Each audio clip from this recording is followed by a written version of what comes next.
রাজনৈতিক কোনো দল নয়। বাংলাদেশ উম্মাহ পরিষদ কোন রাজনৈতিক দল নয়।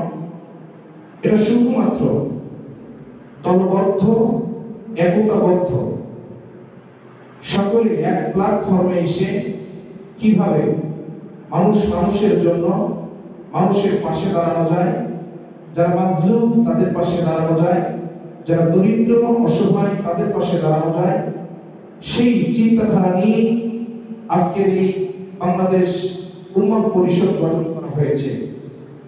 আপনারা জানেন আমাদের সমাজের যে প্রচলিত রাজনীতি আছে, বাংলাদেশ উম্মাহ পরিষদ এই সমস্ত প্রচলিত রাজনীতি থেকে সম্পূর্ণ আলাদা। এজন্য এখানে আমরা যারা সদস্য হয়েছি, এখানে আমরা যারা কাজ করছি, আমাদের এখানে কোনো পদ পদবী কোনো আশা আকাঙ্ক্ষা থাকে না।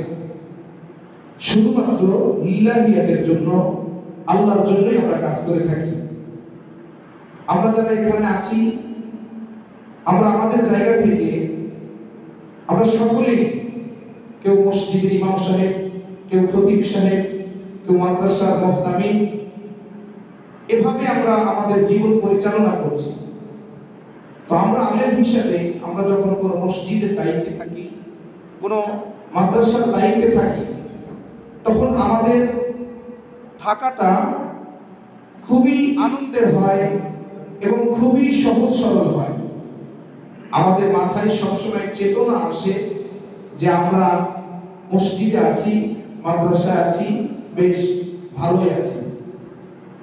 আসলে এই বর্তমানের যে অবস্থা সারা পৃথিবীতে, আমরা শুধু মসজিদে আর মাদ্রাসায় থেকে দিনের সমস্ত কাজ পরিচালনা করা কখনোই সম্ভব নয়। এজন্য আমরা দিনের সমস্ত কাজ পরিচালনা করার জন্য আমরা দলবদ্ধ হয়ে সকলে মিলেমিশে ইসলামের পক্ষ থেকে আমরা কাজ করব ইনশাআল্লাহ। এই পর্যায়ে আপনাদের সামনে